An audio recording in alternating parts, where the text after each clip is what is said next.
Buenas noches, bienvenidos a una de nuestras sesiones más del Colegio de Obstetricia y Ginecología de Quintana Roo. Como ya es una costumbre, cada 15 días desde que inició esta pandemia, no nos podemos reunir en físico, pero en forma virtual mantenemos nuestro sistema educativo. Seguimos actualizándonos. Bueno, hemos tenido pláticas muy interesantes y la de hoy no va a ser la excepción. Antes de entrar en materia, en lo que es el tema del día de hoy, pues le quiero recordar que ya está en estos momentos llevándose a cabo nuestro curso internacional de medicina ginecológica del adolescente.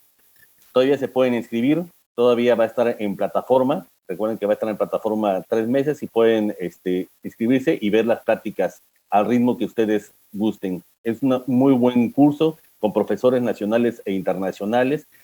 Da 18 puntos para certificación. Está avalado por la Universidad de Mérida. Entonces, pues yo creo que le va a servir. Tiene cosas prácticas y son sesiones muy prácticas que podemos aplicar en nuestro día a día en la consulta. Entonces, más adelante en nuestra página de Hockey pueden ver el link y la forma de inscribirse a este curso.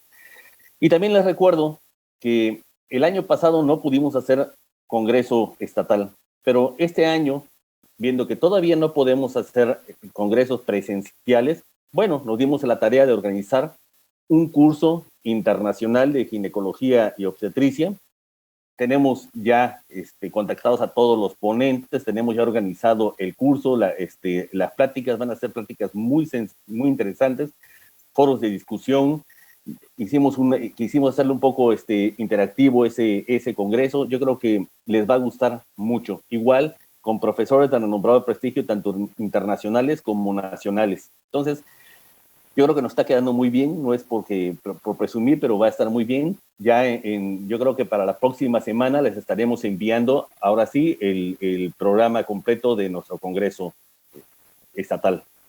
Y bueno, pues entramos en materia para no perder más tiempo. Y pues voy a presentar al ponente el día de hoy. Él nos va a hablar acerca del citrato de clomifeno. Y pues bueno, el citrato de clomifeno es un medicamento ocupado desde hace ya mucho tiempo en reproducción asistida, pero bueno, aún así sigue estando vigente. Entonces, ¿de qué nos va a hablar el doctor Luis? Arturo Rubalcaba Castellón, que es nuestro invitado, bueno, de los paradigmas del citrato de clomifeno. Les va a gustar la plática. Y él es una persona sumamente, con mucha experiencia, un muy buen ponente. Le voy a decir un poco del currículum para que vean que es todo una autoridad en esto de lo que vamos a hablar. Entonces, él es egresado de la Universidad Autónoma de Guadalajara. Ahí hizo medicina. Después hizo ginecología en el Hospital Universitario Ángel Leaño. Es actualmente profesor de la Universidad de Guadalajara en el curso de Biología de la Reproducción. Es jefe de ginecología y obstetricia en el Hospital Centro Médico de Especialidades en Puerta de Hierro en Guadalajara. Pues él es pionero en esto del uso de los óvulos desvitrificados y pues tuvo el primer embarazo en México y el segundo latinoamericano de óvulos desvitrificados en el 2006. Y bueno, aparte pues tiene entrenamiento en trasplante de ovario en San Luis, Missouri, en Bélgica, entrenamiento en cirugía robótica. Hizo el primer trasplante de ovario en Latinoamérica en 2012. Miembro fundador de la Sociedad Latinoamericana de Trasplantes de Útero y una gran experiencia en reproducción asistida. Entonces, tenemos un excelente ponente. Creo que no se deben de perder esta plática. Luis, pues adelante, te dejo a nuestros oyentes. Manuel, muchísimas gracias. Muchas gracias a todos mis compañeros en el país, en especial, bueno, a la asociación, al Colegio de Obstetricia y Ginecología de Quintana Roo por brindarme la oportunidad de compartir un poquito la experiencia de algo que me apasiona. El tema es relacionado a citrato de clomifeno y de entrada pudiera ser un tema que para mucha gente pudiera ser muy trillado, pero voy a romper los paradigmas, entendiéndose como paradigma algo que es un modelo, que es un ejemplo, porque más de alguno de ustedes van a notar que el citrato de clomifeno realmente ha sido subutilizado en el occidente del mundo. no así en el Japón, donde he estudiado, he ido prácticamente desde 2003 a la fecha, con una persona que ha exprimido el citrato de clomifeno de una manera impresionante, que para mí hoy por hoy es una de las medicinas más versátiles en medicina, en este caso en medicina reproductiva. Me voy a enfocar y bueno, quiero pasar la primera diapositiva, si me permites. Luis, antes de que continúes, nada más quiero avisar que al término de tu exposición, bueno, vamos a leer las preguntas que hayan hecho por vía del chat en Facebook, para que tú puedas contestar esas preguntas, si es que hay alguna de nuestro auditorio. Muchísimas gracias. Insisto, me vino a la mente esta plática, la he querido dar desde hace mucho tiempo, porque es muy diferente el concepto occidental, que dicho sea de paso, el que conocemos nosotros en México, en Estados Unidos, en Europa, de lo que es el citrato de clomifeno. Es una droga muy versátil porque actúa como antiestrógeno, pero es un estrógeno. Fue ideado inicialmente como un anticonceptivo, para que vean ustedes las variantes que ha habido desde su creación.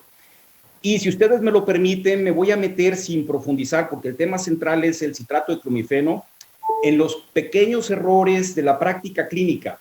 Siempre a mí me gusta mencionarme como ejemplo de lo que yo hacía y de lo que ahora hago como fertilitólogo.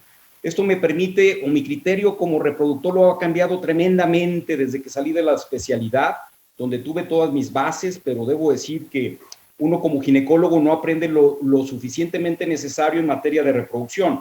Pero bueno, también es menester decir que existe en la actualidad, estas son porcentajes de la Organización Mundial de la Salud, del 20% de las parejas que están buscando embarazo tienen problemas reproductivos. El 80% de estas parejas van a solucionarse con detalles tan sencillos como cómo manejar el citrato de clomifeno.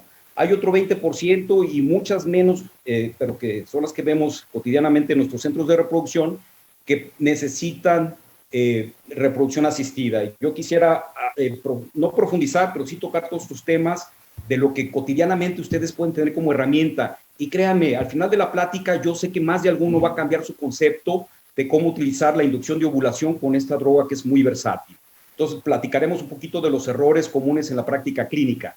Me apasiona la historia y hay que irnos a los finales de los 50, por ahí del 59, donde un ítalo-americano, Frank Palopoli, diseña esta estructura bioquímica de este fármaco. Este fármaco inicialmente, insisto, fue considerado como anticonceptivo porque tiene propiedades inductoras e inhibidoras de la LH que permite entonces inhibir la ovulación, pero no es tan potente. O sea, yo creo que Frank Palopoli, que debo de mencionar, muere hace apenas 5 años, a los 94 años, pues no tenía ni la idea de todas las propiedades de este medicamento que hoy por hoy utilizamos en la práctica cotidiana ginecológica y no necesariamente de reproducción asistida como lo hacemos nosotros. Pero bueno, viene un genio, el doctor Robert Benjamin Greenblatt, canadiense, en la Universidad de McGill en Montreal. Este señor le encuentra algunas propiedades específicas de dos isómeros que tiene el citrato de clomifeno. Hay que entender que incluso este trabajo fue publicado en 1961 por Roberto Greenblatt en el JAMA, que es el Journal de American Medical Association, que permite pues aquí ya establecer que ya no era tanto un medicamento anticonceptivo, sino pudiera ser un inductor de la ovulación.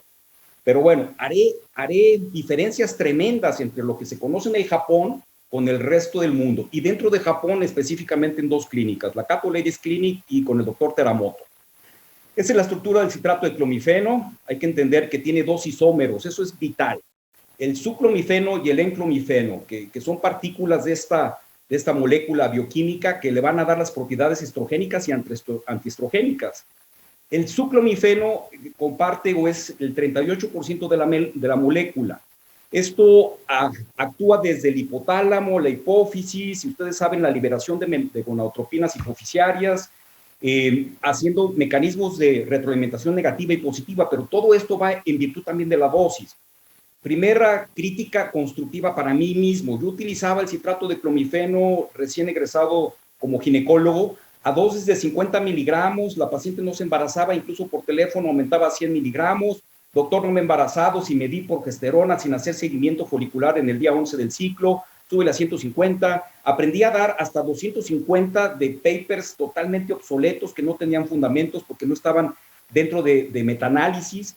Entonces, yo aprendí a dar hasta 250 miligramos, caray, ¿qué caray? No entendía yo por qué daba 250, pero era lo que yo sabía. Hoy por hoy, este citrato de clomifeno, dosis alta puede ser 50 miligramos. Y Teramoto, del quien voy a hablar, porque he aprendido mucho de este señor en gineco endocrino, utiliza un octavo de 50 miligramos, lo que es 6.25 miligramos de citrato de clomifeno, que puede tener las mismas propiedades, inductor e inhibidor de la LH. Además, la partícula, el isómero en clomifeno, que es el 62% de esta molécula.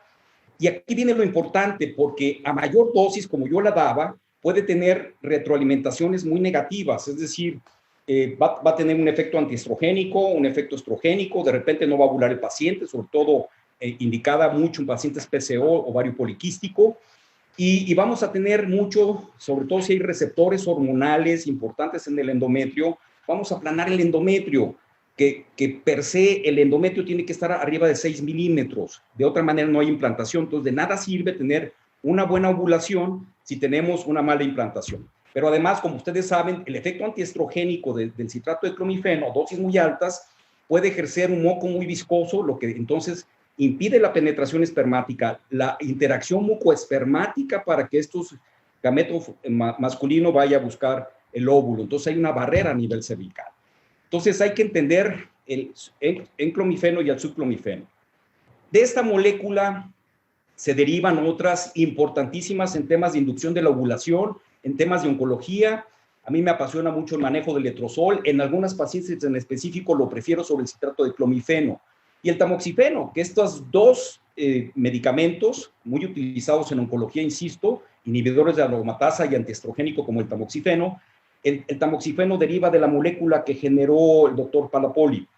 Y nosotros lo utilizamos mucho en inducción de ovulación en paciente oncológica que va a preservar su fertilidad. Es decir, aquella paciente con cáncer de mama, aquella paciente con cáncer de endometrio, que son hormonodependientes estos cánceres, utilizamos estos medicamentos con suma seguridad. Y esto ya está estipulado a nivel mundial. De hecho, estamos ahorita de la mano del INCAM, del Instituto Nacional de Cancerología, para poder meter nuestros protocolos de preservación de la fertilidad en estas pacientes oncológicas que, dicho sea con toda propiedad, ha sido un tema muy polémico. Nosotros tenemos todas las herramientas para preservar la fertilidad desde el 2004, cuando empezamos a congelar óvulos, que es el gameto, el óvulo es el gameto más grande, la célula más grande de la economía, evidentemente de la mujer, pero bueno, eso difícilmente.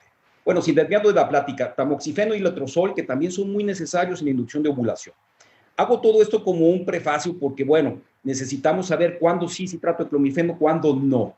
Es menester, todo ginecólogo debe de saber cómo funciona el eje hipotálamo hipófisis gónada y no hacer un lado la tiroides, que también la hemos minimizado y que hoy por hoy sabemos que niveles por arriba de 2.5, que para muchos endocrinólogos o reproductólogos puede ser normal, podemos estar subdiagnosticando hipotiroidismo subclínico, que dicho sea de paso va a afectar con la prolactina y mecanismos de retroalimentación hacia el hipotálamo y la hipófisis. Pero bueno, sabemos que existe la hormona liberadora de menotropinas hipofisiarias que va a través del núcleo arcuato hacia la adenohipófisis, donde involucra pues la FSH, la LH, la prolactina. Van a haber mecanismos de retroalimentación positivas que son hacia abajo, hacia la gónada, y negativas que van hacia el cerebro. Y es ahí donde actúa el citrato de clomifeno, pero es hormonodependiente, perdón, es dosis dependiente. Por eso insisto, yo cuando daba 250 miligramos decía, caray, estaba generando más problemas que beneficios. Hoy por hoy no utilizamos más de 25 miligramos. Bien, su mecanismo de acción del citrato de clomifeno es, insisto, a nivel desde el hipotálamo, la hipófisis, haciendo que haya liberación paulatina de FSH para equilibrar, sobre todo en un paciente PCO, ese desequilibrio de la FSH y LH, que es menester determinar en día 2, 3 del ciclo para saber cómo está la función del eje. Y esa estimulación de esa FSH que va hacia la gónada para desarrollar el folículo, la foliculogénesis, y ustedes saben el desarrollo de estrógenos a través de las células de la granulosa, y este estrógeno va a dar la retroalimentación negativa hacia el hipotálamo para que venga todo ese círculo en condiciones normales de inducción. Pero algo muy importante es que sabemos pues en la actualidad que si permanecemos con el citrato de clomifeno, porque los occidentales damos del 3 al 7 y del 5 al 9. ¿De qué depende del 3 al 7 o del 5 al 9?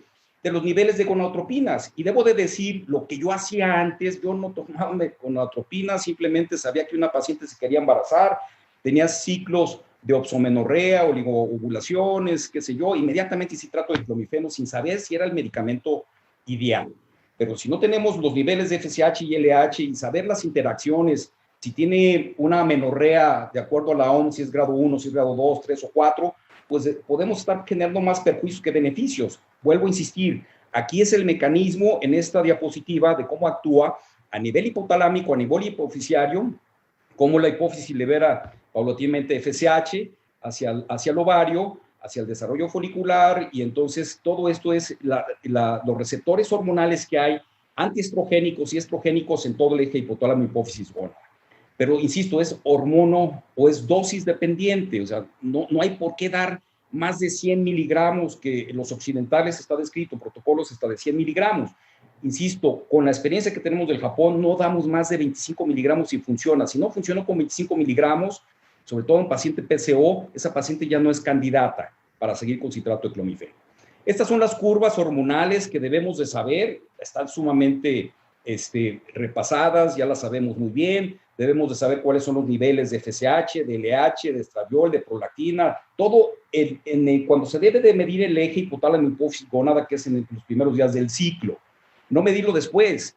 En la Facultad de Medicina, y esto a mí me da un poquito de risa decirlo, porque yo lo entendía así, es 7, 14, 21. Medir la reserva del ovario. Y la reserva del ovario se tiene que medir en el día 2.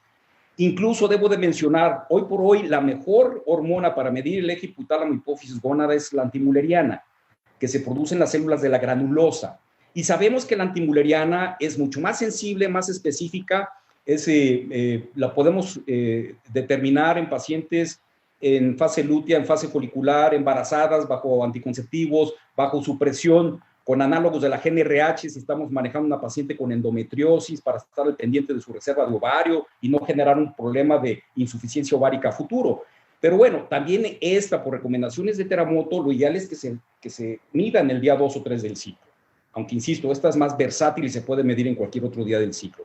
Todas estas curvas hormonales son importantes para saber en qué momento utilizar el citrato de clomifeno. Hoy por hoy me quedé maravillado al ver un trabajo de la autora Bergwall de Saskatoon, Saskatchewan, en Canadá, donde vienen todas las oleadas foliculares. Nosotros que hacemos reproducción, para mí fue nuevo los protocolos en fase lútea, entender que en fase lútea podemos hiperestimular el ovario y podemos tener gametos, casi regado al sangrado catamenial, y exprimir el ovario en fase folicular, en fase lútea, para poder tener más gametos, sobre todo en pacientes pobres respondedoras. Pero bueno, sin desviar la plática, o sea, todas estas cosas, estos conceptos han cambiado mucho, de tal forma que hoy por hoy es mucho más versátil hacer inducción de la ovulación. Esto me parece sumamente importante, porque yo lo hacía hace 28 años cuando salí de la residencia, pues empezaba a dar el citrato de clomifeno y no sabía, insisto, determinación de gonadotropinas en día 2-3 del ciclo, no sabía si había factor masculino normal, si había permeabilidad tubárica, si había cavidad en condiciones saludables. Para nosotros los fertilitólogos ya está muy trillado mencionar que una pareja que tiene más de un año buscando bebé y no se ha dado el embarazo y objetivamente no encontramos nada en la consulta ginecológica reproductiva convencional, pues bueno, tal vez un año es el tiempo en el que hay que esperar. Pero esto es criterio. Yo insisto y le digo a los muchachos que estudian staff de fellows con nosotros, el criterio lo va formando un doctor de cualquier especialidad en base a la experiencia. La experiencia nos dan los años de congresos, de estudiar, de prepararnos, de dar pláticas, de escuchar de gente de primer mundo. Vas normando tu conducta, tus criterios, para entonces saber a quién hay que estudiar y a quién no hay que estudiar. También, no voy a exagerar, una pareja donde tiene ella 22 años, son jóvenes y de entrada hay ciclos anovulatorios, no obstante que hay que determinar menotropinas en día 2-3 del ciclo, pues bueno, empezamos a dar citrato de clomifeno. Pero ¿qué pasa después de los 35 años? para nosotros ya sabemos que aunque no hayan buscado embarazo, aunque se embaracen en el primer ciclo coital, tenemos que hacer toda la anamnesis, porque la edad ginecológica sigue siendo el coco de los reproductólogos en materia de calidad de óvulos, de tasas de embarazo, incrementan las tasas de abortos, esto ya está sumamente muy bien conocido, ¿no? Entonces, 35 años. ¿Qué significa entonces? Si una paciente tiene menos de 35 años, podemos irnos de una manera un poquito más cautelosa, más pasiva, pero después de 35 años es necesario hacer la anamnesis, medimos la FSH, la LH, el estradiol, la prolactina, que la hemos minimizado, y la prolactina es un factor importante de causa de aborto. Ahorita les voy a dar ciertas recomendaciones que nos han funcionado, que no está publicado tampoco. Yo estoy cierto que lo que no está publicado, pues de repente tiene su tela de duda, su sesgo, pero las experiencias que tenemos nosotros en el centro son muy buenas en materia de reproducción por mecanismo coital. Nuestra meta es mecanismo coital natural. La reproducción asistida la dejamos hasta el último, en mujeres arriba de 38 años, en factor masculino irremediablemente dañado, en insuficiencia ovárica primaria. Y bueno, la TSH, la T4 libre, la vitamina D, que es una maravilla. Nosotros la damos desde hace 10 años. Hoy está muy sobreutilizada por el tema del COVID. La vitamina D es una vitamina que tiene propiedades antiapoptóticas, mejora la gametogénesis tanto de la mujer como en la espermatogénesis. Y bueno, la antimuleriana que mencionaba, que conviene que se midan el día 2 o 3 del ciclo, ¿no? Si realmente estamos hablando de parejas con problemas reproductivos, no conviene dar citrato de clomifeno si no sabemos cómo está la permeabilidad de las trompas de falopio. Les recomiendo radicalmente, y esto es algo que incluso fertilitólogos no lo hacen, la sonohisterografía. La histerosalpingografía, ya sabemos, es muy buena y tiene buena sensibilidad y especificidad para permeabilidad tubárica, pero muy mala para cavidad. En cambio, la sonohisterografía es muy buena para determinar la cavidad y no tanto para la permeabilidad tubárica. Por lo tanto, se complementan. Hemos visto muchas pacientes que llevamos a la paroscopía, que por patología tubárica, que dejamos subdiagnosticando alguna patología de cavidad, llámese pólipos, sinequias, síndrome de Joseph-Asherman, qué sé yo. Entonces tenemos que optimizar el recurso de la endoscopía, ya sea la paroscopía más histeroscopía, para solventar ese problema. Como ven, me estoy metiendo un poquito en temas reproductivos, sin hacer a un lado el citrato de clomifeno, porque yo daba, insisto, citrato de clomifeno en mujeres que después me daba cuenta que tenían obstrucción tubárica bilateral, que el esposo estaba azospérmico, entonces se hacía un total desorganización. Y es importante, con criterio, insisto, dependiendo de la edad ginecológica, estar seguros cómo está el factor masculino. Pero yo les recomiendo mucho, esto es importante, no todos los centros, no todos los laboratorios miden la morfología espermática. Si no es con criterios de Kruger, esta muestra o este estudio deja mucho que desear. Pero además le ponemos todavía otro valor, la fragmentación del DNA. Hoy por hoy los varones están teniendo fragmentación del DNA importante por el abuso de drogas, tabaquismo, qué sé yo, y esto puede ser otro diagnóstico que hemos minimizado para evitar ese famoso cliché que en lo personal me frustra, mencionar esterilidad sin causa aparente. Es decir, debe de haber una causa. Lo que pasa es que de repente no somos competentes para hacer la anamnesis y tener el diagnóstico certero. Mencionaba yo la antimuleriana. La antimuleriana es una hormona que viene a facilitar muchos procedimientos, como cuáles. Por ahí han escuchado ustedes el famoso drilling, sin desviarme, insisto, el tema del citrato de clomifeno, que en ovario poliquístico es vital. Si una paciente tiene una antimuleriana por arriba de 4, ¿sí?, que está tapizada de folículos centrales, esa paciente va directamente a drilling. Estamos perdiendo tiempo con citrato de clomifeno. Son generalmente pacientes que tienen una relación FSH-LH de 3 o 4:1. No va a responder el citrato de clomifeno. Y cuidado, y utilicemos gonadotropinas urinarias o recombinantes únicamente la FSH para tratar de equilibrar esta FSH con la LH, porque esas pacientes se van a hiperestimular. Entonces, esas van directamente a drilling y evitamos años y años de estar con nosotros con la terquedad del citrato de clomifeno o con el letrozol o con las menotropinas o con la FSH pura, ya sea recombinante o urinaria. Entonces, esto es muy importante, medir la antimuleriana. Yo sé que muchos de ustedes pueden cuestionar, estamos haciendo los ciclos muy onerosos, estamos haciendo gastar al paciente. Pero yo me pregunto, por ejemplo, si damos y comparamos citrato de clomifeno, que en ciclos de estimulación ovárica bien realizados y con seguimiento folicular, logramos generalmente el embarazo al cabo de 3 ciclos, de manera de promedio. En cambio, con letrozol, al cabo de 2 ciclos. Entonces, el costo-beneficio se vuelve muy relativo. Entonces, más vale hacer una muy buena anamnesis para saber a quién hay que darle tratamiento de qué tipo. Citrato de clomifeno, letrozol, o qué sé yo, o directamente al drilling, aunque este sea un procedimiento quirúrgico que tiene muy buenos beneficios. Si hacemos la anamnesis en día 2, 3 del ciclo para checar el eje, debemos de conocer las 4 clasificaciones de la anovulación que hasta la fecha sigue en boga de la Organización Mundial de la Salud. Tipo 1, pacientes con anovulación con niveles bajos de gonadotropinas endógenas y escasa producción de estrógenos. Ese es el clásico hipo, que significa que la hipófisis está depletada, clásico ejemplo, anorexia, bulimia, qué sé yo, y que no va a responder adecuadamente el citrato de clomifeno. Tenemos que dar gonadotropinas exógenas para estimular el folículo, para estimular el ovario, y de su retroalimentación negativa al eje hipotálamo hipófisis gonadal. Además, si se trata de estas pacientes con problemas de índice de masa corporal que están muy pícnicas, entonces tenemos que suplementar dietas y tenemos que apoyarnos con la psicóloga. La número 2, esa es clave y esa es la más frecuente, ovario poliquístico. Pacientes con disfunción hipotalámica que presentan anovulación o oligoovulación y niveles altos de estrógeno. El ovario poliquístico, que dicho sea de paso, es sumamente frecuente, y lo decimos nosotros porque a lo mejor con un poquito de sesgo vemos hasta el 30% de las pacientes con ovario poliquístico, cuando a nivel mundial se establece más o menos del 8 al 10% de las mujeres en etapa reproductiva. ¿Qué decir del grupo 3? Yo he visto pacientes, o yo lo hacía, sin analizar gonadotropinas hipofisiarias, FSH alta, LH alta, estrógenos bajos, insuficiencia gonadal, que la vemos con suma frecuencia, dando citrato de clomifeno nunca va a funcionar, porque está alta la FSH, porque la gónada está prácticamente sin función, no está produciendo foliculogénesis y está dando retroalimentaciones hacia el hipotálamo para que haya una pulsatibilidad y una liberación importante de FSH y LH hacia un órgano que no responde.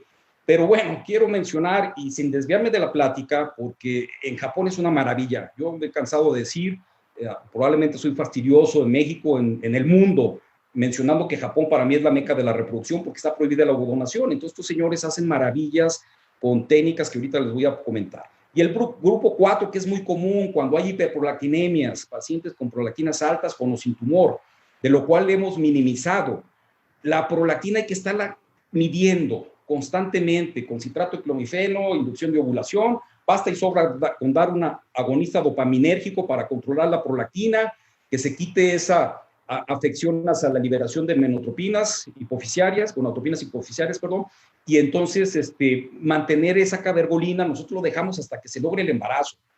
Es muy común que el ginecólogo lo que haga, yo lo hacía, daba un agonista dopaminérgico desde antes de la cabergolina, la bromocriptina, que era la que conocíamos anteriormente, pero ya medíamos la prolactina, ya estaba normal, quitábamos el agonista dopaminérgico, sube otra vez la prolactina y genera problemas de anovulación, de insuficiencia de cuerpo lúteo, de abortos, qué sé yo, de embarazos anembriónicos, porque ustedes deben de saber que el incremento de la prolactina bloquea la masa celular interna del blastocisto y eso impide que se forme el embrión en esos famosos embarazos anembriónicos. Entonces debemos de conocer esas 4 clasificaciones de la Organización Mundial de la Salud. En uno de mis viajes, y quiero no parecer pedante, cada año me voy a vitalizar a Japón, a aprender. Desde el 2003, tenemos año y medio que no vamos por esta famosa pandemia, pero estamos en constante comunicación con gente que la verdad me ha estimulado a seguir estudiando, como Katsuhiro Kawamura, que ha tenido hasta la fecha, ha demostrado no menos de 30 embarazos en insuficiencia ovárica primaria. ¿Qué es esto? Menopausia precoz. Para mí, y lo he dicho en pláticas a nivel internacional, que es como revivir un muerto. A mí me da un pavor tremendo tener una paciente enfrente de mí con FSH alta, LH alta, estrógenos bajísimos y tenerle que decir, me apena mucho, pero tú vas para ovodonación, que claro es el camino más fácil en el occidente del mundo, pero no para el Japón, donde está prohibida la ovodonación. ¿Qué es lo que hace Katsuhiro Kawamura? hace una activación en in vitro, fragmenta como si fuera un drilling, porque esa injuria es lo que genera la foliculogénesis, y además se aplican sustancias inhibidoras y activadoras que hacen que emerjan folículos durmientes, se llaman dormant follicles, folículos silentes. Yo he aprendido, y debo decirles, que una paciente en menopausia la podemos activar y vuelve otra vez a tener desarrollo folicular, incluso ovulación, pero evidentemente el paciente arriba de 38 años ya son gametos de muy mala calidad. Pero bueno, una mujer en menopausia todavía tiene aproximadamente 100 folículos silentes que podemos activar. Entonces, esa famosa clasificación de la Organización Mundial de la Salud, la tipo 3, tiene solución para que tengan estas pacientes con menopausia precoz o insuficiencia ovárica primaria, pues tengan sus propios hijos de sus propios gametos y no la terquedad de nosotros los occidentales de ir directamente a la ovodonación. Pues bueno, me meto un tema rápido, pero es el manejo principal del citrato de clomifeno. Síndrome de Stein-Leventhal, Arvin Stein, Michael Leventhal. En mi época cuando estudié la carrera de medicina en la Universidad Autónoma de Guadalajara, era muy conocido el tema del síndrome de Stein-Leventhal. Era, yo creo que de los síndromes que se me quedaron más grabados. Pero imaginen ustedes un síndrome, que es un conjunto de signos y síntomas etiquetado nada más por 7 pacientes. Imagínense ustedes lo raquítico que era en 1935, donde estos 2 ginecoendocrinos en Chicago determinaron que una paciente obesa y una paciente con hirsutismo, ¿sí? Con una paciente con acné, anovulatoria y con problemas de fertilidad, le etiquetaron a esas 7 pacientes, como síndrome de Stein-Leventhal. Cuando salgo yo de la carrera de medicina, pues eso se fue dejando atrás, ¿sí? Fue obsoleto, porque, bueno, aquí puedo mostrar una de las cartas del doctor Arban Aelonoir, que es una paciente de las 7, que le permitieran hacerle las famosas cuñas de ovario. Imagínense ustedes, empezaron a hacerlo de alguna manera empírica, hacer la cuña de ovario para que empezara a tener ese insulto a la corteza del ovario, donde está la corte folicular, empezara a tener desarrollo folicular. Y su sorpresa es que empezara a ovular. Después esto quedó proscrito. Desgraciadamente todavía hay gente que lo hace, pero esto te genera adherencias tremendas a nivel tubováricas y problemas más reproductivos que el mismo problema de inducción de ovulación, que hoy por hoy sabemos que el citrato de clomifeno sigue siendo el número 1 para tomar en consideración, pero analizando la relación que hay entre FSH y LH.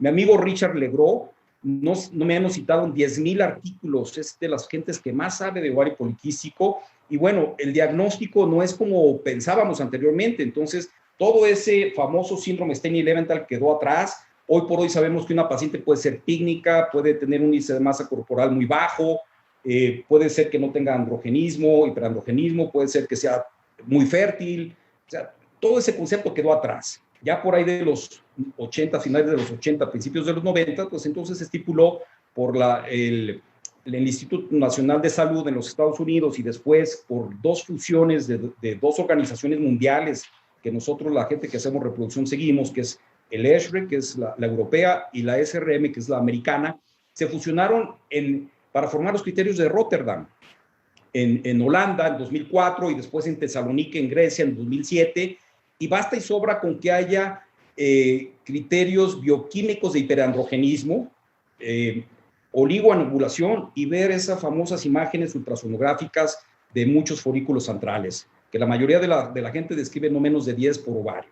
Pero bueno, en este consenso se reunieron fertilitólogos, endocrinólogos, pediatras, radiólogos, nutriólogos, cardiólogos, porque sabemos que el síndrome abarca ya todo un problema metabólico.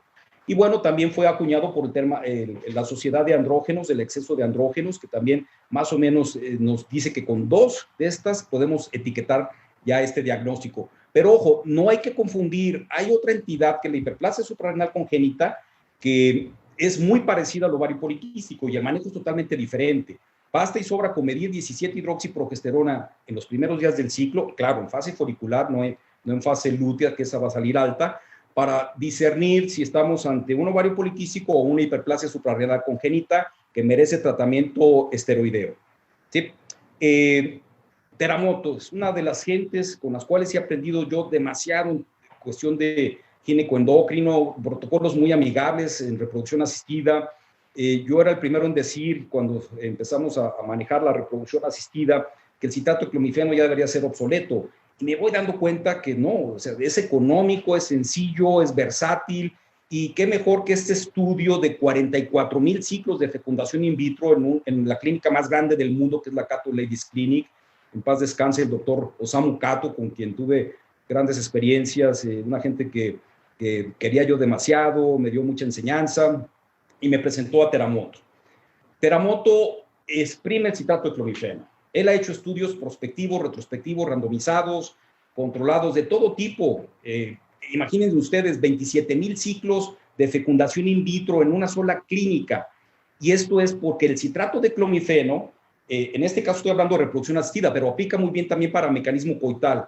Lo que ellos quieren son estimulaciones monofoliculares, de ninguna manera multifoliculares como lo hacemos los occidentales, para tener más gametos, más embriones, más posibilidades reproductivas.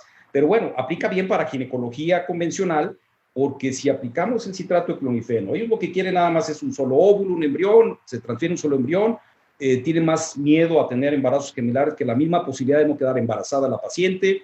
Entonces, pues bueno, ese es el concepto de lo más natural que se permita. Pero esto aplica a ginecología, insisto, no a reproducción asistida, porque con los protocolos de Teramoto podemos identificar el momento preciso de la ovulación, si no quitamos el citrato de clomifeno, que debo de mencionar, nosotros los occidentales lo damos, insisto, del 3 al 7 o del 5 al 9, que no está mal, y podemos utilizar, ¿por qué no decirlo?, hasta 100 miligramos, pero no más de 100 miligramos, porque va a haber efectos antiestrogénicos importantes en todo el eje hipotálamo, hipófisis, gónada.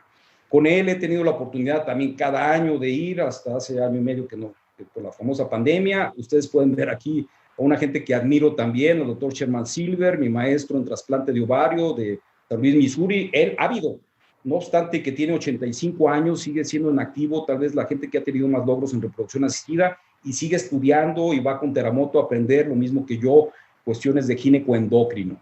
Este es el famoso protocolo, se los participo.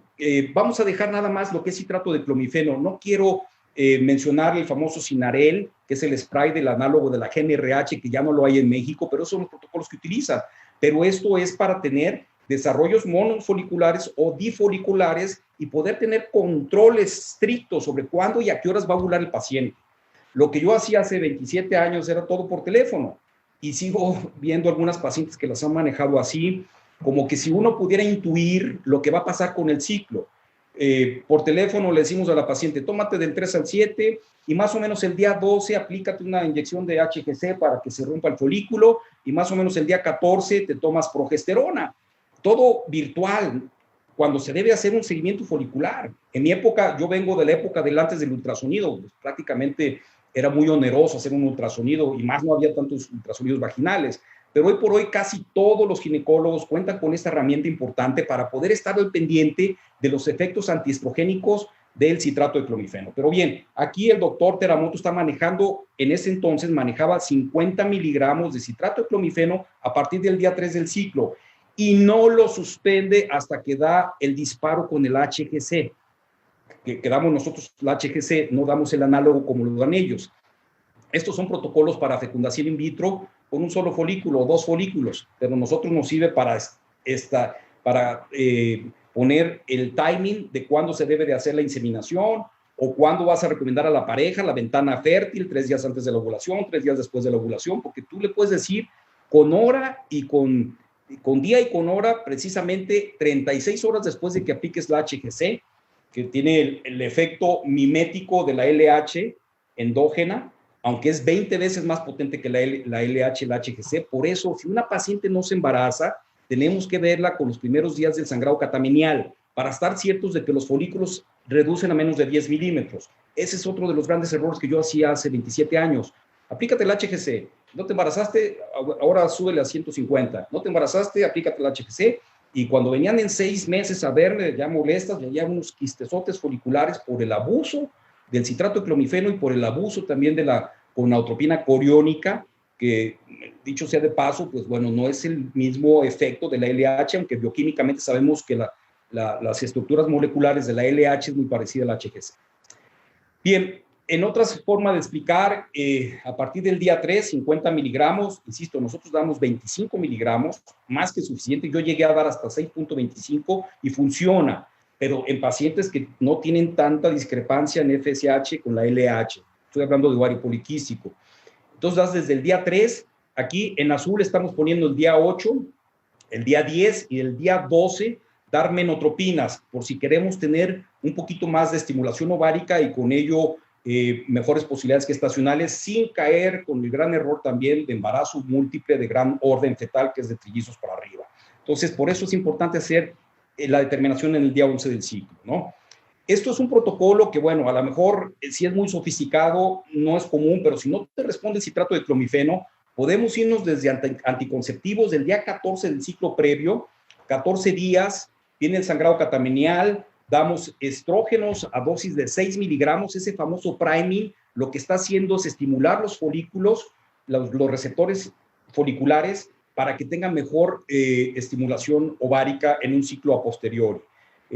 Durante 10 días damos 6 miligramos de citrato, perdón, de valerianato de estradiol, y después 14 días otra vez de anticonceptivo, y después viene el ciclo en el cual vamos a hacer la hiperestimulación, que bien puede ser para mecanismo coital o de repente para reproducción asistida en pacientes pobres respondedoras o aquellas PCO que no responden fácilmente al citrato de clomifeno. Yo muchas veces prefiero el letrozol que el citrato de clomifeno, pero haciendo una buena anamnesis, porque el letrozol tiene propiedades muy parecidas al citrato de clomifeno, pero no tiene efecto antiestrogénico en el endometrio y no tiene efecto antiestrogénico en el moco cervical. La gente que trata de desahuciar el letrozol dice que es muy oneroso, pero vuelvo a lo mismo. Si con el letrozol en 2 ciclos tenemos mejores tasas de embarazo, a diferencia de 3 o más ciclos de citrato de clomifeno, se vuelve muy relativo lo oneroso, el costo del letrozol comparado con el citrato de clomifeno, que ya sabemos que es sumamente económico. Esto es fundamental. Esto yo no lo aprendí en ningún libro, yo fui formando mis conceptos, mis criterios, y yo cito a todos mis pacientes que se van a embarazar, incluso ovulatorias, que no tienen ningún problema reproductivo, porque estamos cansados de recibir pacientes que vienen abortando de otros lugares, y no es sino únicamente atar cabos, controlar la prolactina. En este caso, en el día 11 del ciclo, lo que nos interesa es ver el grosor endometrial, porque de nada sirve tener una foliculogénesis adecuada con el citrato de clomifeno si a nivel endometrial tenemos un endometrio de menos de 5 milímetros. Es muy sabido en nuestro ambiente que menos de 5 milímetros no tiene vitalidad ese endometrio para la implantación. Entonces, ¿de qué sirve una buena ovulación si el endometrio está plano? Pero si estamos en el día 11 del ciclo y ya tenemos desarrollo folicular, folículos que van de 16 a 23 milímetros, donde sabemos a priori que son folículos que traen gametos que van a ser inducidos a metafase 2 una vez que demos el disparo con el análogo de la GnRH o el disparo con la HGC. Entonces, si ya sabemos que tenemos desarrollo de folículos, entonces podemos, si me regreso a la diapositiva anterior, dar valerianato de estradiol a dosis de 6 miligramos para mejorar ese endometrio. Porque si lo das desde el principio del ciclo, vas a llevar a esa paciente a anovulación.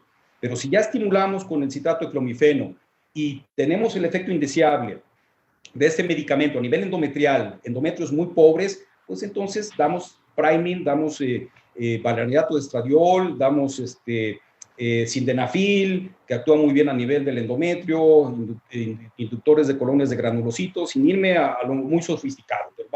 Con tan solo dar valerianato de estradiol para quitar ese efecto indeseable, lo damos hasta progesterona más 5, es decir, cuando calculemos que va a ser la implantación del blastocisto por mecanismo natural, no estoy hablando por fecundación in vitro, pero por ello es importante ver en día 11 y también estar ciertos de que son estimulaciones o inducciones monofoliculares. Lo que yo hacía hace 27 años es por teléfono y de repente gemelos o trillizos. Esto me parece una mala práctica médica porque no estás cierto si estás teniendo un solo folículo o 2 o 3, y también este día del día 11 del ciclo hay que medir el estradiol. Cada folículo bueno te debe dar entre 200 a 300 picogramos por mililitro. Si tienes 3 folículos y traes 900 picogramos de estradiol, pues hay que cancelar el ciclo, porque esa paciente va directo a tener un embarazo múltiple de gran orden fetal. Bien, esto es importante. Me han preguntado mucha gente, ¿cuándo sí, cuándo no disparar? De repente damos sí, de repente no. Si tenemos la LH basal del ciclo de la paciente en día 2, 3 del ciclo, esta gráfica de Teramoto, que lo utilizamos mucho para reproducción asistida, pero también puede ser aplicable ginecológicamente en la consulta cotidiana. Si la LH basal, medimos la LH el día del estradiol, cuando el folículo está grande, y esa LH duplica 5 veces el de la basal, esa paciente ya no necesita disparo con HGC. Esa paciente va a ovular solita.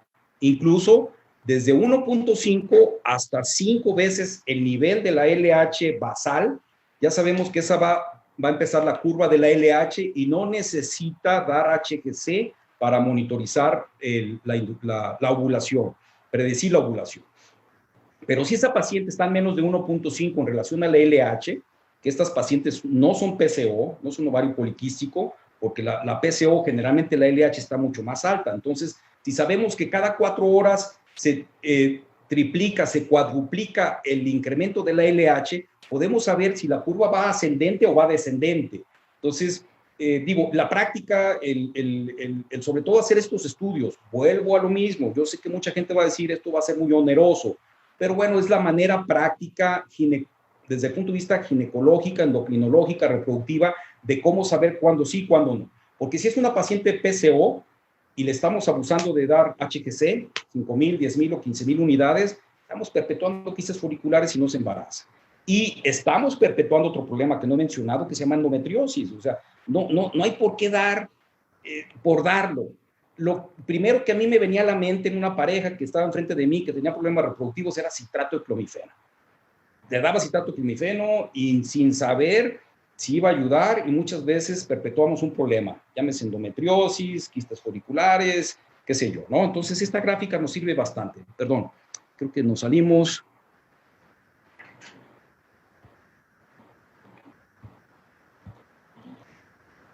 Se salió. Perdón, ¿sí lo ven, Manuel? Sí se ve. A ver, no pasa la diapositiva. Ya estamos por terminar, ¿eh? Está muy bien. Adelante. No pasa acá.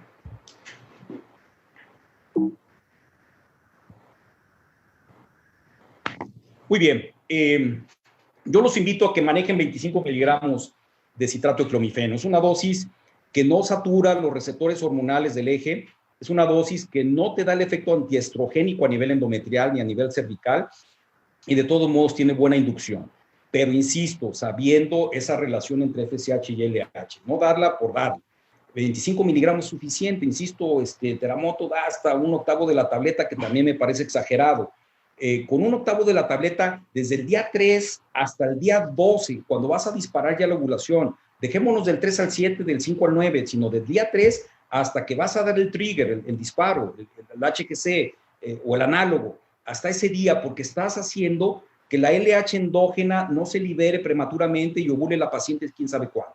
Sobre todo en reproducción asistida, que nos interesa programar las capturas 36 horas después de dar ese famoso trigger, o el disparo con HGC o con el análogo. Entonces, pero también puede ser del 3 al 7 o del 5 al 9, pero no dejar de hacer el ultrasonido en día 11 del ciclo, ¿no? Entonces, dar dosis bajas, no dosis altas.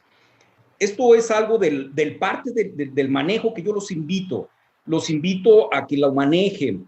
Hemos dado este protocolo que le llamo combo en toda mujer que va a buscar embarazo, tenga o no problemas reproductivos, tenga o no problemas de ovulación. El ácido fólico, ya sabemos, 4 miligramos, esto fue descrito por Ricardo García Cavazos. La mujer mexicana no absorbe el ácido fólico de los alimentos, y sabemos que este mineral es importante para fortalecer los cromosomas de los óvulos. Es más aplicable a la mujer que al varón. De cualquier manera, si hay antecedentes en varón, pues también hay que darlo. La vitamina D, vuelvo a lo mismo, es impresionante lo que ayuda a la gametogénesis, y no menos de 2,000 unidades por día. Pero también lo hay que medirlo séricamente. Hemos demostrado, esto no está publicado, me gustaría publicarlo, nuestra experiencia en México es de que el 95% de los mexicanos tenemos baja la vitamina D, menos de 30, la suficiencia es de 30 a 100. la insuficiencia o la deficiencia es menos de 30 y menos de 15. Entonces, hay que dar vitamina D. Esto va a ayudar al gameto. Resveratrol, un potente antioxidante que ayuda mucho al esperma y al ovocito. Muchas de las mujeres que estamos manejando y que estamos abusando del citrato de clomifeno tienen ya endometriosis, mínima o leve, que se puede perpetuar con esas inducciones, pero si damos resveratrol, vamos a tener un gameto en mejores condiciones. La menformina, para mí es una maravilla la menformina. Me critica mucho la gente que dice, ¿por qué la das para todo? La doy para todo. Mujer que se quiere embarazar, tenga o no problemas reproductivos, tenga o no ovario poliquístico, ayuda a la implantación, ayuda a la foliculogénesis.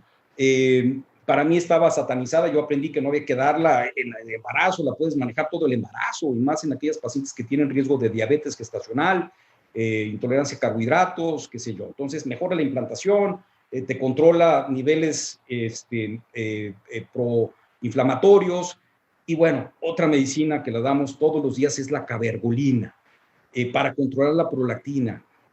Nosotros los ginecólogos, y esto lo digo con muchísimo respeto, ¿no? Yo lo hacía. Venía conmigo una paciente a solicitar consejo pregestacional y le daba la bendición y le daba ácido fólico, no le decía que 4 miligramos, agarra la primera 800 microgramos, 400 microgramos, que es la más económica en la farmacia, y así somos los mexicanos, buscamos lo más económico, pero no lo mejor. Y le daba la bendición y regresaban mal embarazadas, a punto de abortar, por no llevar esta secuencia de ver en el día 11 del ciclo, el endometrio, el folículo, el tamaño, predecir cuándo va a ser la ovulación y estar ciertos 7 días después de la ovulación, que es cuando viene la implantación del blastocisto. Hablo de mecanismo natural, de que la prolactina y la progesterona están equilibradas, y no hay como dar cabergolina. Para mí no es exagerado dar la cabergolina, aunque los niveles de prolactina son muy relativos. Ustedes saben, le tomas la prolactina y está alta por el puro estrés del pinchazo. Le tomas la prolactina, tuvo coito un día antes, está alta, o sea, por mecanismos ambientales. Hoy por hoy las parejas viajan, se estresan, comen mal, todo eso sube la prolactina desde el punto de vista epigenético, pero desde el punto de vista de enfermedades ginecológicas, pues hoy por hoy la mayoría de las mujeres, endometriosis, ovario poliquístico, entonces todas esas entidades, hipotiroidismo, te dan picos de prolactina, y así se embaraza, te va a bajar la progesterona. Si te baja la progesterona, esa paciente implanta mal el embrión y va a tener un aborto.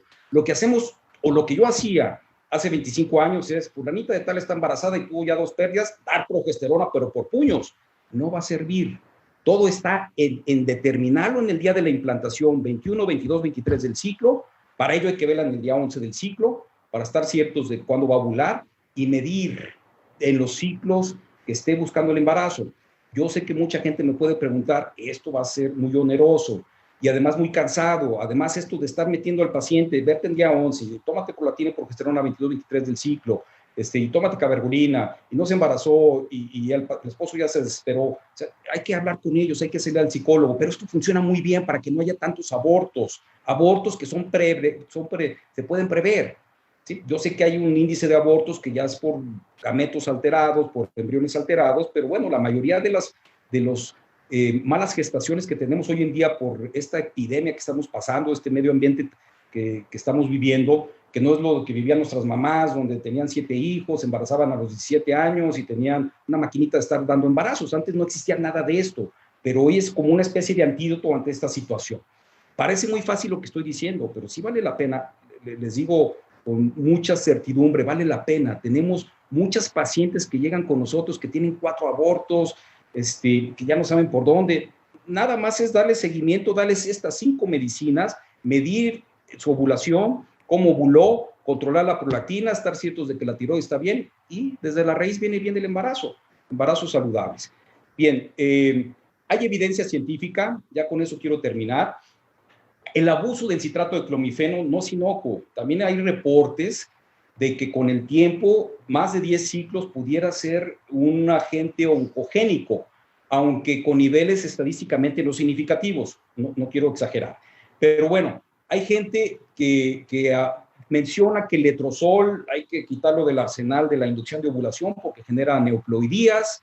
Y bueno, pongo este paper en Fertility and Sterility donde las tasas de aneuploidías son mayores con el citrato de clomifeno versus letrozol.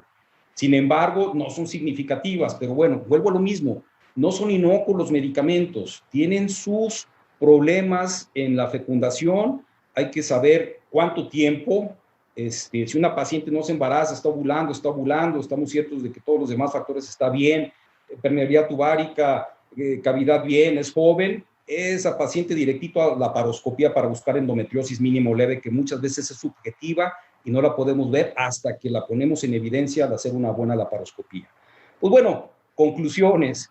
Yo sé que me extendí, a lo mejor me salí un poquito del tema del citrato, pero es como darle una repasadita a todo lo que yo hacía hace 27, 28 años y que he ido modificando y me ha dado resultados favorables, buscando siempre el mecanismo natural. Vuelvo a lo mismo, no buscamos mecanismo artificial de no ser edad ginecológica arriba de 38 años, patología masculina irreversiblemente dañada, tenemos un excelente andrólogo también, hacemos la lucha, o insuficiencia ovárica primaria, o una paciente que tiene una antimuleriana muy baja, que está a punto de entrar en insuficiencia, pues hay que darnos prisa y para eso la reproducción asistida, o si es soltera, congelar óvulos. Pero bueno, hablando específicamente del citrato de clomifeno, yo les recomiendo mucho utilizarlo a partir del día 3 o del día 5, dependiendo de los niveles de FSH y LH, para quitarnos de eso de estar repitiendo estudios mes con mes. Basta y sobra con que hagan una anamnesis que dura 6 meses, más o menos, esos niveles de FSH y LH, que lo utilicemos a partir del día 3 y no lo dejen hasta el día que vayan a verla en el día 11 o el 12 del ciclo para disparar la ovulación. Con ello estás calendarizando con hora, con minuto, prácticamente el día de la ovulación, porque ya saben que acontece 35, 36 horas después de que damos 5 o 10,000 unidades de HGC. Le das la ventana fértil a la paciente, ya le dices 3 días antes por el espermatozoide, 3 días después por el óvulo, que pueden ser encontrados en esa ventana fértil. Medimos el endometrio, muy importante, si no le damos valerianato de estradiol, damos pentoxifilina, que también ayuda a engrosar el endometrio, pero ya cuando tenemos desarrollo folicular, no desde antes. Por eso es importante conocer las curvas de las hormonas de acuerdo al ciclo. Muy importante, insisto, no dar más de 50 miligramos. No es criticable dar 100, porque está estipulado en algunos estudios en Fertility y Sterility que podemos dar 100. Richard Legros recomienda 100, pero poca gente conoce a Teramoto. Y Teramoto, manejar 44,000 ciclos en 5 años y 27,000 ciclos por año con puro citrato de clomifeno, yo creo que nadie tiene más experiencia que este señor para saber las propiedades farmacológicas reproductivas del citrato de clomifeno. Entonces, no utilizar más de 25 miligramos es mi recomendación. Si vas a dar la HGC y no se embarazó la paciente, tener que verla con el sangrado catamenial para no perpetuar quistes folliculares. Y bueno, como ven, hay mucha materia, son conceptos que yo no conocía y que mucha gente no las conoce, porque esto viene del Japón. Yo creo que si el doctor Palapoli y Roberto Greenblatt vivieran, dirían, qué maravilla este medicamento, qué versátil, cuántos embarazos no ha dado en 60 años que se ha utilizado. Imaginen ustedes los millones y millones de embarazos que no ha sido un buen medicamento. Pero el punto aquí de la plática es el abuso, el mal uso del citrato de clomifeno. Es un medicamento excelente, pero hay que saberlo utilizar y no hay que abusar de ello, porque si no podemos perpetuar problemas. ¿Sí? Insisto, hacer análisis de las gonadotropinas hipoficiarias, todo en el día 2-3 del ciclo, en el día 7-8-9 del ciclo, ya paciente que ya tiene más de un año, menos de 35 años, hacer anamnesis de patología tuárica, cavidad, ístero, sonoístero, que es muy sencillo, y factor masculino, pero factor masculino con criterios de Kruger y fragmentación del DNA, porque hay muchos subdiagnósticos en pacientes que para nosotros se nos hace muy fácil cuando no encontramos el por qué nos embarazan, etiquetar a una paciente con esterilidad sin causa aparente. Para mí una paciente que no ha tenido laparoscopía, donde encontramos mucha endometriosis, ahí está el diagnóstico, o fragmentación del DNA en el esperma, ahí está el diagnóstico. Entonces yo creo que tenemos que individualizar, que es la clave de la medicina, y cambiar nuestros conceptos por este tipo de protocolos japoneses. vuelvo a lo mismo, no quiero ser exagerado, nos ha ido muy bien desde el 2003 que manejamos el citrato de clomifeno de esta forma. No es controvertido y mucha gente me puede criticar de que no, que para mucha gente es mejor dar 50 y luego 100, pero pues bueno, son realidades que hemos tenido nosotros en nuestro centro. Nos ha ido muy bien. Yo abogo siempre por publicar todo, que no quede en palabras, como publicamos ese embarazo, el primero Juanito en 2004, el primero Latinoamérica, el segundo Latinoamérica, perdón, Lupita, el segundo mundial, todo en Fertility y Sterility, como debe ser, y bueno, dar nuestros números, nuestra experiencia, es un tema apasionante y yo creo que muchos de ustedes van a quedar sensibilizados para hacer algunas modificaciones con este tipo de protocolos. Muchísimas gracias por su atención. Muchas gracias, Manuel, y muchas gracias a todos por su atención. Gracias, Luis. Y bueno, qué bueno que mencionaste todo esto del citrato de clomifeno. Así es. Algo que quería que quedara fijo es, por ejemplo, que el uso del citrato. Muchas veces vemos que llegan a la consulta pacientes a las que se les dio citrato de clomifeno para embarazarse durante, no se le dicen, mire, tómelo durante 4 o 5 meses, 5 días del ciclo, y si no se embaraza, pues vemos. A ver si se embarazó o no. Y eso es algo que considero, no sé si estás de acuerdo, incorrecto, porque hay que seguir, hay que hacer ultrasonido para ver cómo va desarrollándose el folículo, ver si realmente hay ovulación y si está funcionando el tratamiento que estamos dando. Sí. Igual, hablaste de dosis más bajas. Efectivamente, se decía antes de, si no funciona con 50, ahora da 100, ahora da 150, 200, hasta 250 miligramos de citrato. Y no funcionaba. Y el paciente molesto porque lo aprendí, yo no sé en dónde, en alguna revista, pero no, lo que ahora es todo mucho más fácil, muy fácil de digerir artículos publicados mensualmente que te dicen cuáles son los protocolos ideales, pero hablar específicamente, y no sueno exagerado en decirlo, porque Teramoto está enclaustrado en el Japón, no sale de Tokio, de repente va a dar una plática y lo sigue mucha gente, son muy herméticos. Tengo yo la dicha de tener las puertas abiertas para el Japón. He invitado muchos occidentales, no solamente mexicanos, a Tokio para que conozcan esa cultura y además las técnicas de reproducción asistida sumamente diferentes a las que conocemos. Y es ahí donde yo aprendí a manejar de una manera mucho más sencilla, no tan invasiva, menos onerosa, todo el tema del citrato de clomifeno. Muy bien, hay una pregunta de nuestros oyentes. Por ejemplo, la vitamina D. La vitamina D últimamente se le ha dado mucho importancia en reproducción. Entonces, me preguntan, si tenemos niveles normales de vitamina D en sangre, ¿hay que dar? Sí. ¿Recomiendas darlo? Lo que hacemos es medir en sangre. Exacto. Y hemos determinado el 95% de hombres y mujeres bajos en vitamina D. Bajos es deficiencia o insuficiencia, pero el rango para que caigas en una hipervitaminosis es de 30 a 100, o sea, arriba de 100. Nosotros no hemos visto pacientes con suficiencia de vitamina D arriba de 40, ¿sí? Entonces hay que darla, pero no de manera empírica, hay que medirla y conviene cada 3 meses estarla checando.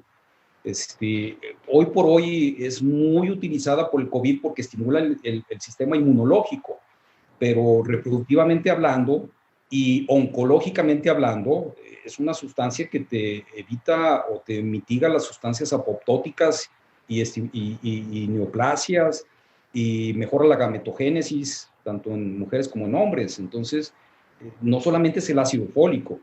El ácido fólico ya está muy trillado desde cuando hicimos ginecología, pero es la vitamina D, para mi gusto. Por ahí leímos un artículo que me dejó impactado en Fertility Sterility, un compendio de metformina, cabergolina, vitamina D, ácido fólico y metformina, o sea, 5 medicamentos.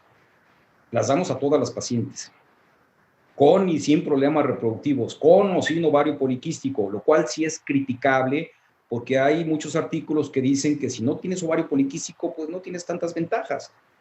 pero modula muy bien la insulina, no se diga si es PCO, si tiene un índice de HOMA alterado, si tiene un índice de masa corporal arriba de 23, o sea, te ayuda. Y además es la herramienta que va junto con el citrato de clomifeno para inducción de ovulación en pacientes con ovario poliquístico. Así es.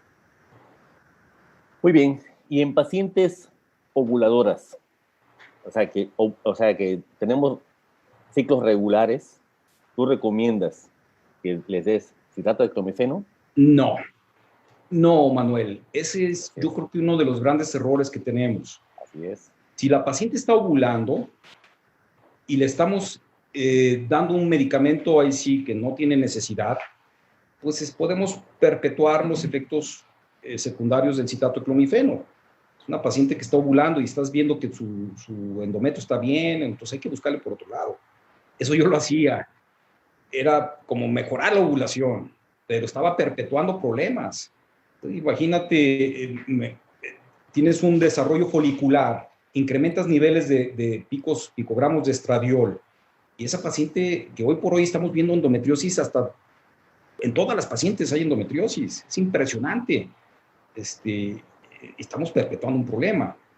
Entonces, si está ovulando, no hay por qué darle citrato de clomifeno.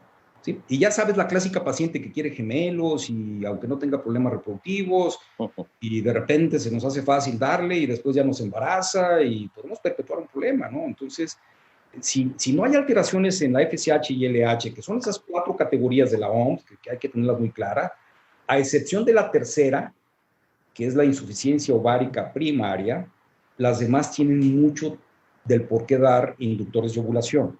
Si es la número 1, citrato de clomifeno no va a ayudar, porque la hipófisis está depletada, la FSH y la LH están por abajo, porque sus mecanismos de desnutrición de pacientes con bulimia y anorexia, pues están llevando un problema a nivel de los serotonina y dopamina que están afectando la hipófisis.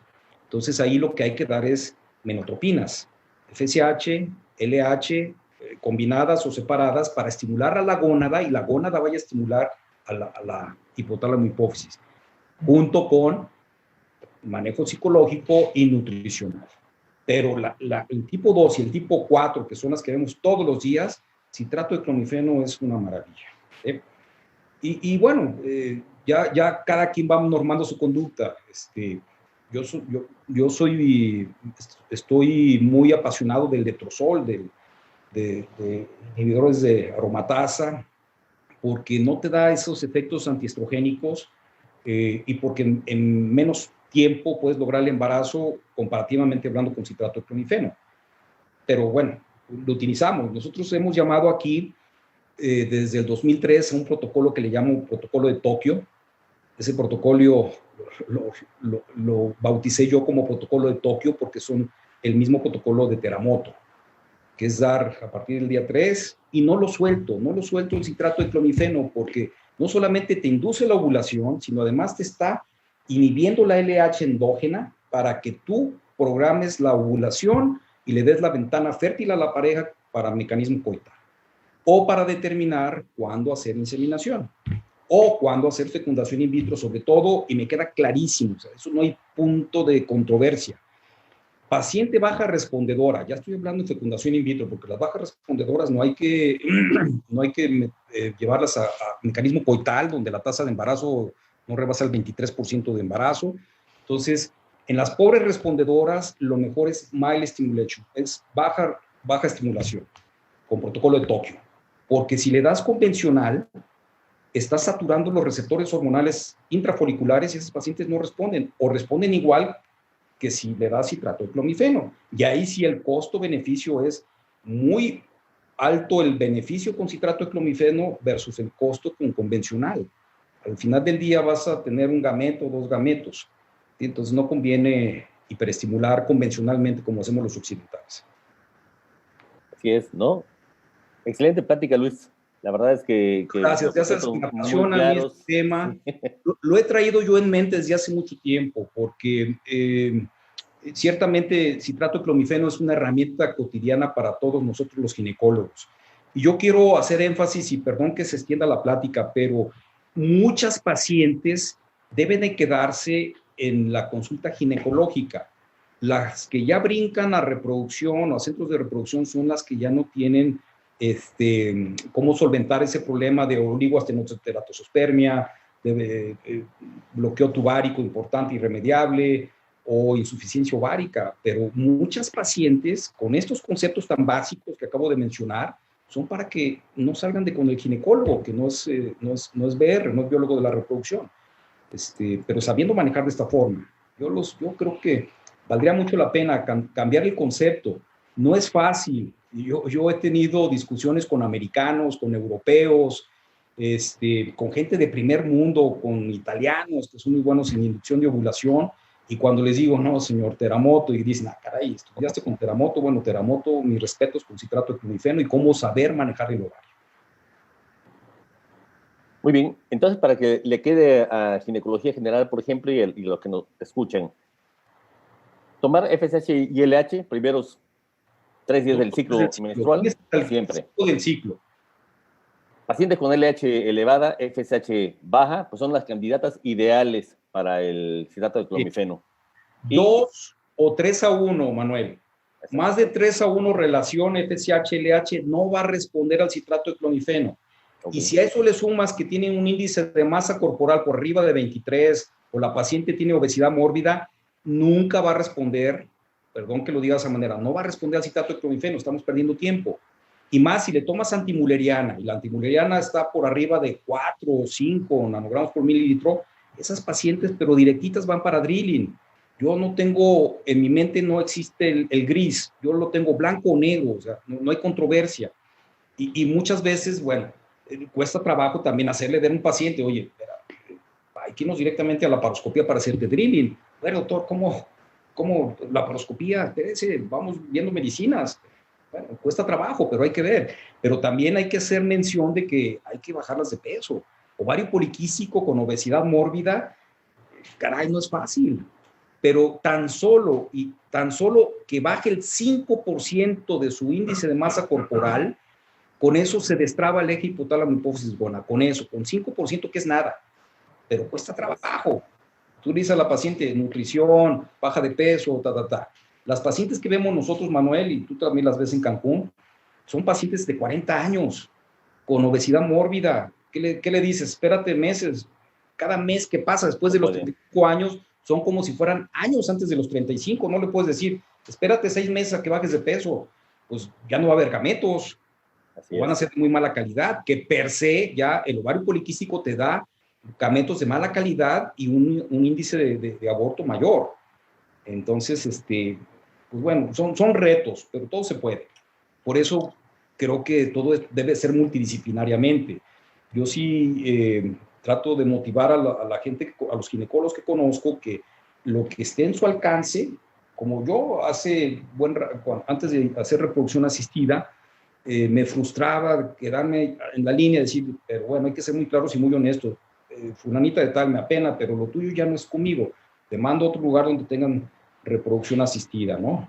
Para solventar un problema ovulatorio, andrológico, qué sé yo, ¿no? Como en todo, hay que reconocer limitaciones, ¿no? Somos ginecólogos, pero no conocemos todas las áreas, o sea, no podemos abarcar todo, ¿no? Ser el reproductólogo, pues no hace lo mismo que un médico fetal, que un infectólogo, por ejemplo. Claro. Muy bien, pues muchísimas gracias, Luis. Te agradezco mucho. Digo, excelente plática. Haber extendido, pero ya sabes.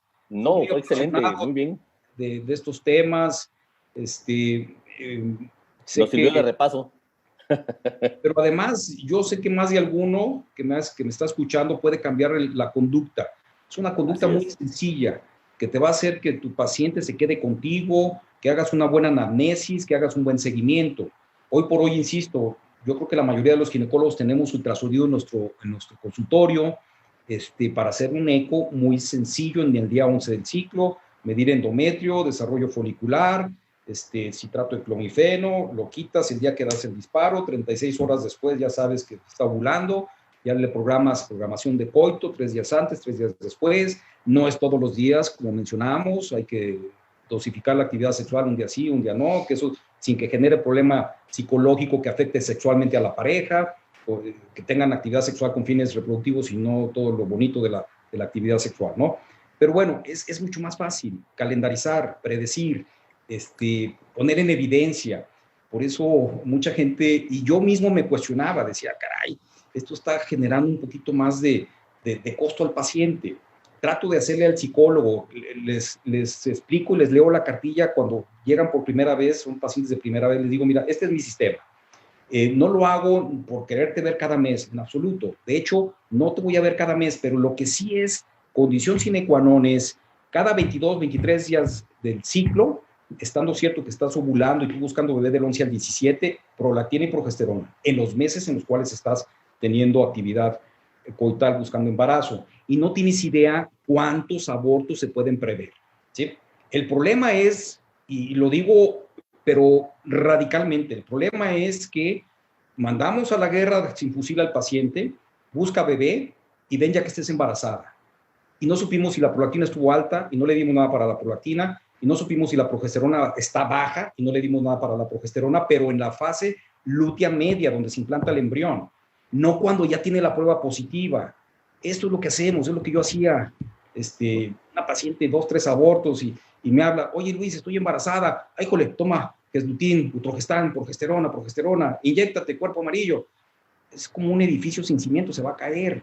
Los cimientos están en el día 22, 23 del ciclo, y esto lo podemos lograr con una buena inducción de ovulación, pero si no necesita inducción de ovulación, no lo hagamos, vamos a perpetuar problemas, seguro. Solo dos cosas más. El importante, siempre lo he dicho, siempre que iniciemos un ciclo de reproducción asistida, ya sea que demos hidrato de clomifeno, que demos algún otro medicamento, siempre de inicio hacer un ultrasonido basal para ver que los folículos estén menores de 10 milímetros. Siempre, para que no haya un folículo crecido y eso nos eche a perder ese ciclo, que es un mes que va a perder la paciente. De acuerdo. Y una pregunta que hace alguien, Ángel, en el público. ¿Cuál es la tasa de embarazo por ciclo en el protocolo de Tokio? No sé si tengas ese dato. Bueno, estoy hablando de reproducción asistida. Ellos lo tienen ya estipulado y lo tienen publicado. Tienen, porque debo de decir, vuelvo al tema inicial de la introducción, está prohibida la abortación. De esos 43,000 ciclos que hace o que está publicando Teramoto entre el 2005 y el 2010 más o menos, ellos mencionan un 33% de tasa de embarazo. Para los occidentales dicen, esa tasa es muy baja. Sí, señores, pero donde el 70% de sus pacientes son arriba de 40 años, esa tasa es muy alta. ¿Me doy a entender? Si nosotros podemos escoger, como lo hacen muchos centros de reproducción en Estados Unidos, no te reciben arriba de 38 años pacientes, pues esa tasa la van a llevar a 70%. Pero ojo, a la pregunta que hace Ángel, esto es en reproducción asistida, ¿sí? No mecanismo coital. El mecanismo coital debe de andar, o sea, la tasa de embarazo ahorita en condiciones normales, actuales, son del 23% en el primer ciclo. Tú sabes que las parejas fértiles llegan hasta el 90% en el año, ya brincaron el año, ya per se ya tienen un problema reproductivo, pero en menos de 35 años. Entonces, bueno, no sé si estoy contestando bien la pregunta. En reproducción asistida es muy buena. En mecanismo coital es buena si estás eligiendo bien al paciente. Y vuelvo a lo mismo, si estás haciendo toda esa metodología que yo estoy recomendando. Día 11 del ciclo, mides endometrio, mides folículos, no disparar si el folículo mide menos de 16 milímetros o tienes niveles por abajo de 200 picogramos, hay que darle un día más, sin soltar el citrato de clomifeno para que no se libere la LH endógena, porque normalmente cuando va subiendo el nivel de estradiol en picogramos, te manda el feedback negativo para que se libere la LH. Pero tenemos otra herramienta muy buena que la aprendí yo en el Japón, que son los AINES. Tú das ibuprofeno, indometacina en una paciente que ya va la LH hacia arriba, y eso lo hacemos con cierta frecuencia en reproducción asistida, para monitorizar, para bloquear la ciclooxigenasa 2, que tiene que ver con la ruptura folicular. Ahí no le vas a hacer nada al pico de la LH. El pico de la LH va a surgir, pero vamos a detener el impacto de esa LH, de que no luteinice tanto el folículo para que no lo abra, porque inhibimos la ciclooxigenasa 2 con el AINE. con el ibuprofeno o la indometacina. Es una herramienta muy valiosa que la conocemos muy poco en el occidente del mundo. Los japoneses la utilizan. Su tasa de ovulación espontánea con citrato de clomifeno es del 5%, es muy baja, pero todavía más la pueden bajar. Si ves que esa LH está subiendo, está duplicando en virtud de la basal, le das el ibuprofeno o la indometacina, 25 miligramos una cada 8 horas, o ibuprofeno 400 o 600 miligramos, una por 2, y paras la ovulación, ¿sí? En fase, evidentemente, donde estás ya haciendo estrategia pues, para que puedas recuperar el gameto, sobre todo si la vas a llevar a fecundación in vitro. Si es mecanismo coital, pues no pasa nada. Tengan relaciones y ovuló y no utilizas el AINE. Y también es importante mencionar que Teramoto ha demostrado que hasta en un 23% de las pacientes que llega con dificultad llevamos un folículo a 12 milímetros. 12 milímetros no es ni terciario, mucho menos folículo de Graf. Entonces, en 12 milímetros se ha encontrado hasta un 23% de metafase 2, que son los ovocitos que sirven para el proceso de fecundación. Entonces, de repente no nos desesperemos. Estamos estimulando y con trabajo llevamos un folículo y ya mide 12 y no hay más. Y trae niveles por ahí de 100, 120 picogramos de estradiol, pues a darle el trigger, ¿sí? Pacientes pobres respondedoras. Pudiera ser una buena recomendación. Así es. Sí, se ve a la hora de hacer las funciones foliculares, ¿no? Folículos de 10, 12 milímetros, 14 milímetros. Que todo el mundo cancela. Óvulos. En el occidente del mundo las cancelan. Pues no hay que cancelar, porque después ya no vas a tener nada. Pero vuelves a dar el priming, todo ese protocolo previo a hacer la inducción de ovulación. Y vuelvo a lo mismo, o sea, Katsuhiro Kawamura ha tenido embarazos por mecanismo natural, no por fecundación in vitro en pacientes que la sometió al IVA, al in vitro activation. Para mí es muy temerario, porque si sabes que una pareja, por más fértil que sea, tiene el 23%, el 28% de tasa de embarazo por mecanismo natural y lograste con dificultad después de activar esa corteza, un folículo, un óvulo, y se te fue. Hay que optimizar, hay que sacarlo y hay que fecundarlo en in vitro para tener mayor posibilidad reproductiva. Muy bien. Luis, pues muchísimas gracias, excelente plática. Esperemos volver a tener aquí con nosotros. Gracias, hermano. Por aceptar la invitación. O sea, sabía que iba a ser una muy buena plática, por eso te invité. Y además que sé que este tema te gusta mucho. Me apasiona. Y estamos abiertos a preguntas. Por ahí estoy viendo en el Facebook, hay muchísimas preguntas. Tengo aquí 2 de nuestros fellows que están apoyándonos y las vamos a contestar. Adelante, Luis. Tú me lo permites, mandamos nuestro correo electrónico y yo yo pago porque me alquilen, o sea, me encanta a mí la docencia, la enseñanza, me encanta la escoleta, estoy abierto a todas las preguntas que puedan tener y créanme, apasionado de la reproducción. Muchísimas gracias, Manuel. Hasta luego, que esté muy bien, Luis. Gracias. Gracias. Hasta luego.